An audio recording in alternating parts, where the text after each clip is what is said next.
The Jacksonville Jaguars come up big in the Big Apple and get that much closer to being crowned AFC champions. I'll tell you all about it here in just a second on a postcast edition of Locked On Jaguars. You are Locked On Jaguars, your daily Jacksonville Jaguars podcast, part of the Locked On Podcast Network, your team every day.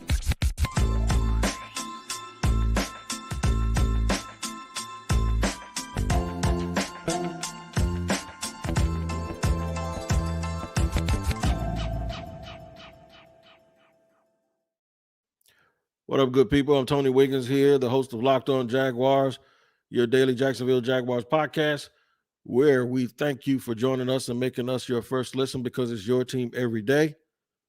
Reminding you that we are also free on all platforms, wherever you get your podcast. Make sure you like and subscribe, follow along on all platforms. We are free. You don't have to pay. Tell you what else you ain't got to pay for. You ain't got to pay for being a Jaguar fan tonight because they are now 7-8. And they are half a game behind the Tennessee Titans for the AFC South lead with 2 games to go. 19-13, I ain't giving them that much credit. A 19-3 win up in the Big Apple. Even I know it's New Jersey, folks, but I'm just going to still call it the Big Apple. They beat the Jets 19-3 in what I'm going to describe as a very workmanlike game. It was one of those games where you were never really in doubt of who the best team was. They controlled the football. It was really one of those Belichick Brady games when they were playing a team that thought that they were equal to them, and they just went out and it just sort of. In fact, there was a 19-3 game early this year that Tampa won. It's one of those type games where you just kind of control everything around you. The defense, they might bend a little bit, but they never break. They were moving around. They were more talented. They flew around. And of all the games, not including, the comeback aspect of it, this was a game that I'm really, really proud of them because it was the rain, it was cold, did not matter. And I said earlier this week on our podcast that we were not going to ever be like Milli Vanilli and blame it on the rain. We don't want excuses. And the Jaguars actually went up and were about their business. They stood on the business tonight and gave you the type of performance that flat out, this is what winning teams do. This is how winning teams play. They do whatever. They adjust to whatever you got going on, and they went out today and they did that. I'm going to read some stats. I normally don't do that too much, but I will read some statistics today because I think it's pertinent. And they're going to be team statistics first. 34 minutes time of possession versus 25. 19 first downs over 10. Third down efficiency, they were 7 of 16, where the Jets were 2 for 13. Those are the things that winning teams do. The Jaguars had 3 penalties. 3. The Jets had 9. Okay?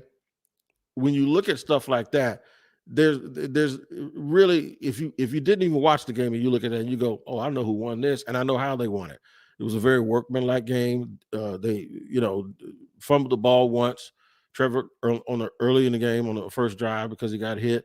And this is the second game in a row where they've even overcome that, the early turnover. And that's something that they had not been doing early in the year. 19-3, the Jaguars showed up and showed out. It was just something, it wasn't overly exciting, but it was something that was super, super proud for you to see because what you saw was, I think I told Peter Bukowski this earlier when I was talking to him doing the Locked On Sports Today. This was a very mature performance. This is a grown man blueprint NFL performance. Trevor Lawrence was 20 for 31 for 229 yards. Travis Etienne, 22 carries, 83 yards. He was fumbling that ball around, but he didn't lose it. So that's all that mattered. And then Trevor Lawrence also averaged 7.3 yards per rush. He had 51 yards on 7 carries. That 7 carries is about 1 above his average. But just truly a remarkable game. They got pressure on the quarterback. They had the Jets fans booing their quarterback. And by the way, we can absolutely put to bed. I had people look those tweets up for me and find those tweets where the Jets media people thought that they were trying to make the best out of the fact that they didn't get Trevor Lawrence. We can put that to bed and put that to rest. That kid might not even ever start another game in the NFL, Zach Wilson. And Trevor Lawrence is looking like the real deal at quarterback for the Jacksonville Jaguars. All right, I'm going to talk about what this means moving forward. And I'm also going here digging these comments. And since it's Christmas time, I'm going to read some of these nice Christmas cheer comments that a lot of folks have put out about the Jaguars' victory and how happy they are. I know people are going to go to work happy tomorrow. But first, I got to let you know today's show is sponsored by NHTSA. Now, I want you guys to pay very, very close attention. Did you know that driving high is considered driving under the influence? That's right. Driving under the influence of marijuana is against the law in every state, even in states where marijuana is legal. That means driving could get you a DUI. And if you think law enforcement officers can't tell when you're driving high, you're wrong. Your friends can tell. Your coworkers can tell. Even your parents can tell. Everyone can tell. So what makes you think that law enforcement officers don't know when you're driving high? Under the influence of marijuana can slow your response time and change how you perceive time and speed. So even if you're thinking you're fine to drive when you're high, you're not.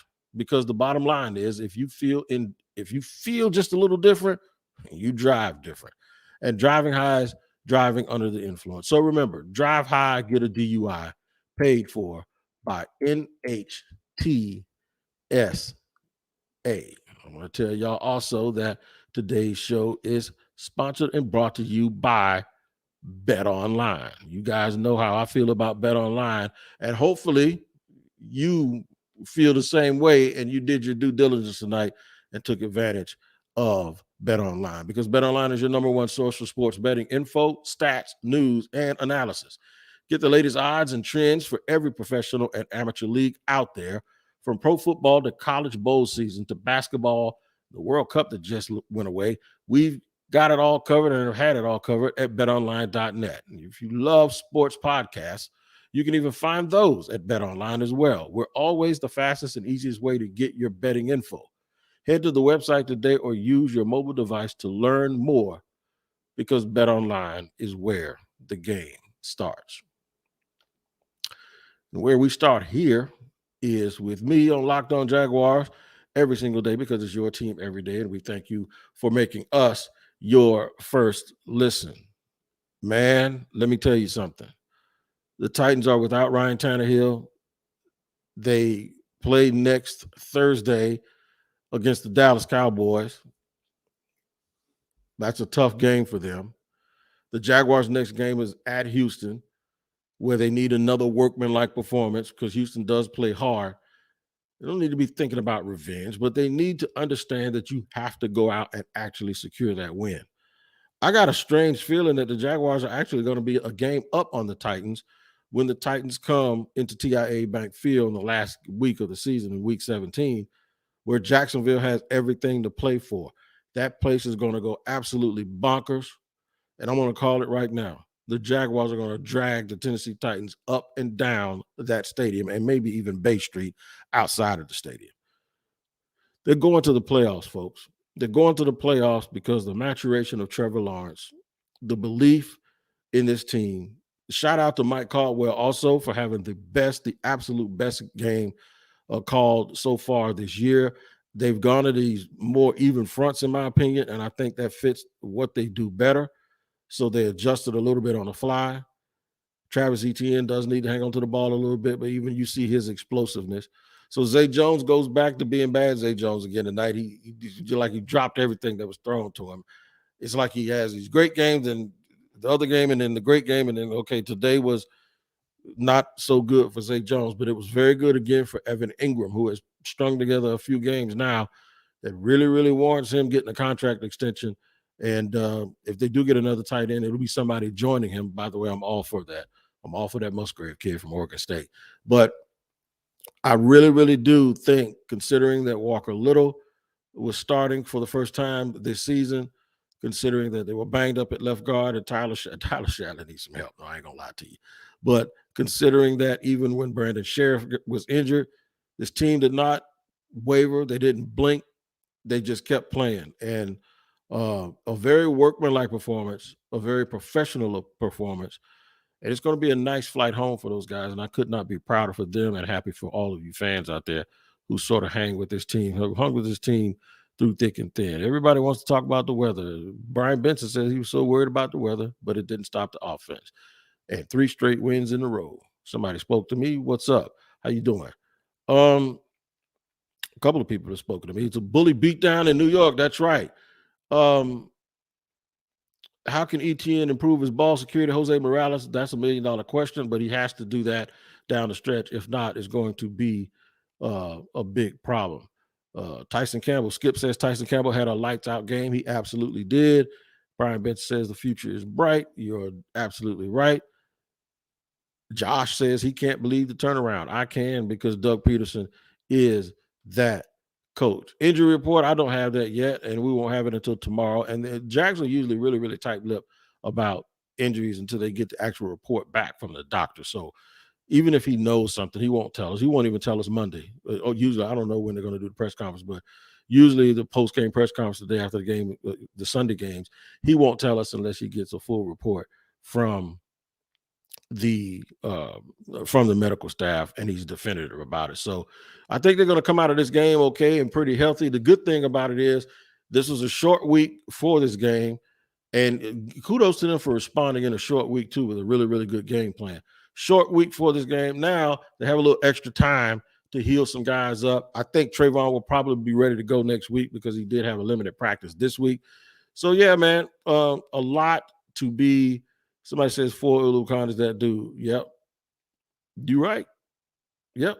You're right. And he is that guy. A lot to be happy and a lot to be proud about. Like I said, it wasn't super, super exciting. It wasn't like all of this action the way it's been when they've been on these comebacks. But what it was you saw a professional team on a short week look like they expect to win. And I even have more confidence in the field goal kicker, even though he missed one in the wind. He's starting to hit that ball, and that ball is coming off of his foot a little bit more solid. Storm the Desert says Jags have found a pass rush the last 3 weeks. I think it has a lot to do with them going to more even fronts. That's just my opinion. I think they're built for a 4-3 front. They do 4-3, but usually 4-3 is their nickel package, and they want to be a base 3-4 team. I just think I give them credit for chunking that out of the window and just putting guys in position, putting guys in the right spot where they can be successful. Look, we're going to talk more about this tomorrow, give you more insight if we get any injury news information, and tell you some of the benefits of them having a long weekend.